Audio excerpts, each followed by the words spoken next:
चिंतनश्री गुरुदेवदत्त.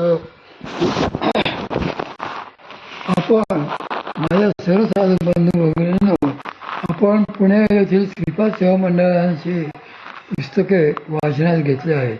सध्या आपण परमपूज्य शिरीषदादा कोवडे महाराज यांनी लिहिलेले जो संती बसवेला ठावो हे पुस्तक वाचत आहोत. त्यातलं शील अत्यंत महत्त्वाचे हा प्रकार पाहूया. यानंतर गृहस्थी मंडळींकरता शास्त्रांनी तिसरा जो महत्त्वाचा गुण सांगितला आहे तो म्हणजे शील. शील म्हणजेच चारित्र्य हे गृहस्थांना अत्यंत आवश्यक असते. आता आपल्या आधुनिक घरांमधली परिस्थितीच उदाहरण म्हणून बघा. बरी पती पत्नी आवडीने दारू पितात, मुलांनाही आग्रहाने प्यायला लावतात. अशा घरात येणाऱ्या अतिथीलाही जर दारू आवडत असेल तर मग तो अतिथी उत्तम आतिथ्य होऊन संतोष पावेल की नाही? मात्र तेथे संतोष असेल, आतिथ्यही असेल, पण शील असेल का, चारित्र्य असेल का? म्हणूनच शील हा अत्यंत महत्त्वाचा गुण आहे. ज्या घरात शीलवान व्यक्ती नसतील तो गृहस्थाश्रमच व्यर्थ आहे.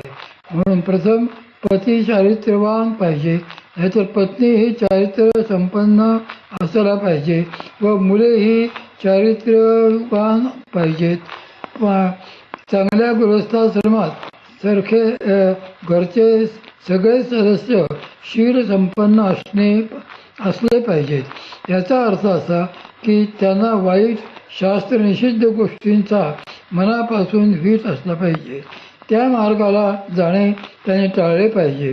वडील माणसे जशी वागतात तसेच संस्कार मुलांवरही होतात. म्हणून ज्येष्ठांनीच या बाबतीत सतर्क राहिले पाहिजे. तरुण पिढी बिघडली म्हणून हल्ली लोक शंका करीत असतात, पण आपण स्वतः बिघडलो आहोत व त्याचा तो वाढीव परिणाम आहे याचा ते कधी विचारच करीत नाहीत. तुम्ही मुलांवर त्यांच्या योग्य वयात असे बरे वाईट संस्कार कराल, तसेच संस्कार त्यांच्यावर होतात व त्याप्रमाणेच ती मुले वागतात.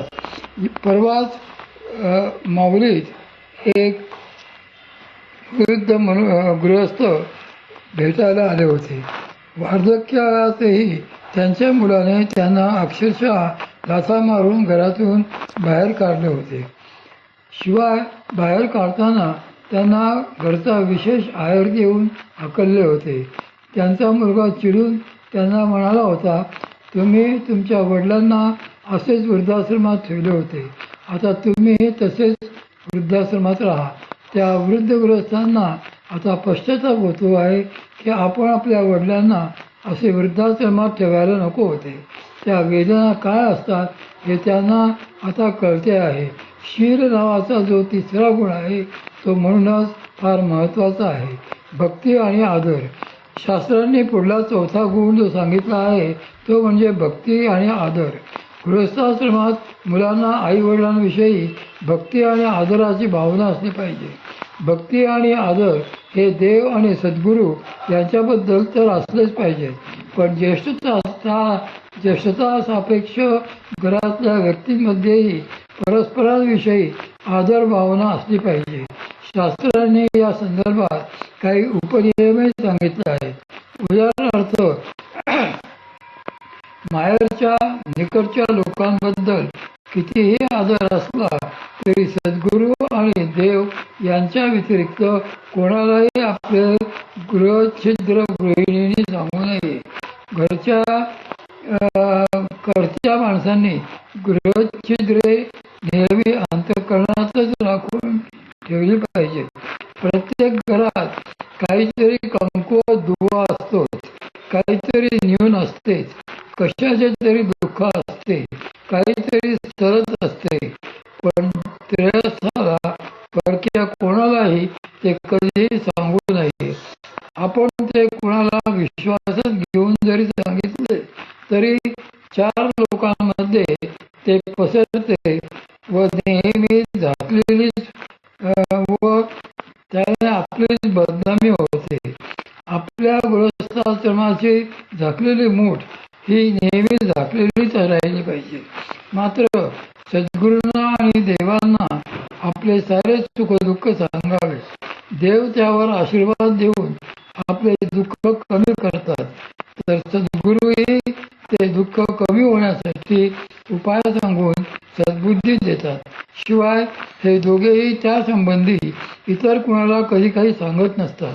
म्हणून आपली सुखदुःखे निवणे गृहच्छिद्रे केवळ त्यांनाच सांगावीत, इतर कोणालाही सांगू नयेत, असे शास्त्रांनी आणि महात्म्यांनी म्हटलेले आहे.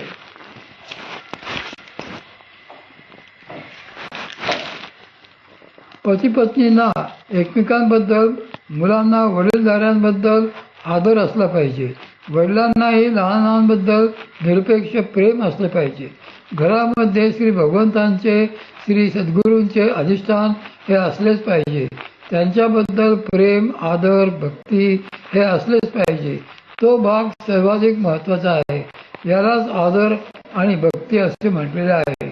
घरच्या माणसांमध्ये जर परस्पर आदर नसेल तर एकमेकांना कमी लेखण्यात, एकमेकांचा पाण उतारा करण्यातच दिवस जातील. आणि अशी चढाओढ एकदा जर का लागली तर कुठलीही घरं शिवालय होऊ शकणार नाही. परस्परांचा पाण उतारा. श्री सुरेंद्र शर्मा नावाचे एक सुप्रसिद्ध राजस्थानी कवी आहेत. त्यांचे 4 लाईना व इतरही काही काव्यसंग्रह प्रसिद्ध आहेत. 4 लाईना या त्यांच्या ध्वनिफीतीच्या प्रथम भागात त्यांनी राजस्थानी बोलीत एक मजेशीर किस्सा सांगितलेला आहे. त्यात एक पत्नी आपल्या पतीला म्हणते, ए जी मैं तो मरा पीछे स्वर्ग में जाऊंगी. अहो, मी तर मेल्यावर स्वर्गात जाणार, पर थारो के होय हो, पण तुमचं काय होणार. त्यावर पती त्वरित उत्तर देतो, मेरो तो मालूम कोणी, पर ईश्वर बहुत रोवेगो. माझे काय होणार ते ठाऊक नाही, पण तू स्वर्गात गेल्यावर ईश्वर मात्र धोधो रडेल. हे असे जर परस्परांचा पाण उतारा करण्याचे तंत्र सुरूच राहिले तर ते घर शिवालय राहूच शकणार नाही. एक वेळ हास्यविनोद म्हणून जर मर्यादित थट्टा मस्करी होत राहिली तर ठीक आहे, नाहीतर त्याला भांडणाचे स्वरूप येते.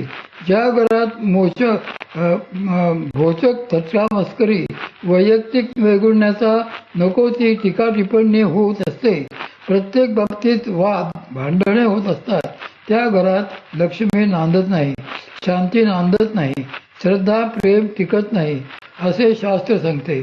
त्यामुळे अशा घरात गेल्यावर जाणाऱ्याला काय कटकट आहे असेच वाटते. म्हणूनच पती पत्नींमधील एक कोणी जर कडक स्वभावाचा असेल तर दुसऱ्याने प्रसंगी नमते घ्यावे, त्याला सांभाळून घ्यावे. हा परस्परांना सांभाळून घेण्याचा भागच फार महत्त्वाचा असतो.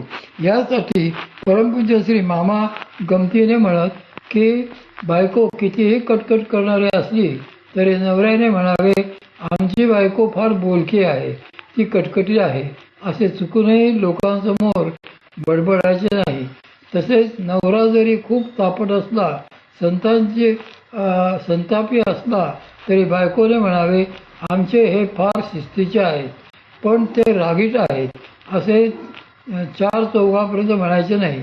मुले जर उपद्व्यापी व दंगा करणारी असतील तर आमची मुले फार खेळकर आहेत असे म्हणावे.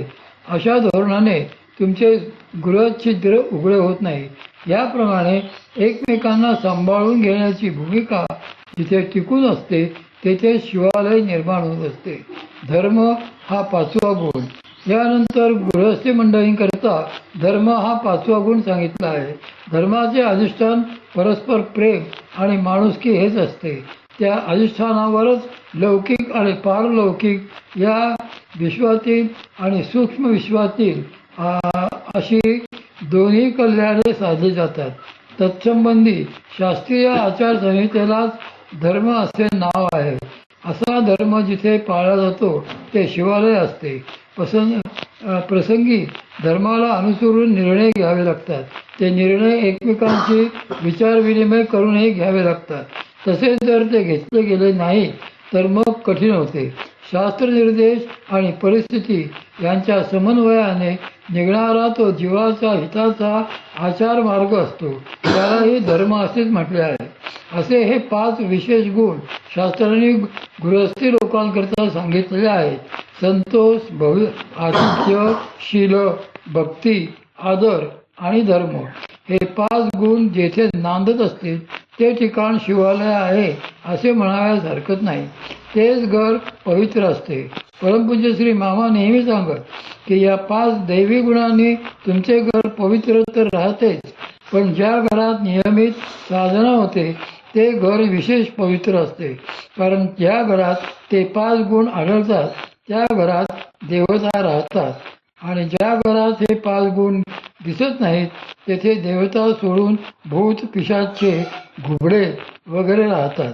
घराच्या पावित्र्याला तेथे होणाऱ्या नियमित साधनेने अधिक तेज प्राप्त होत असते.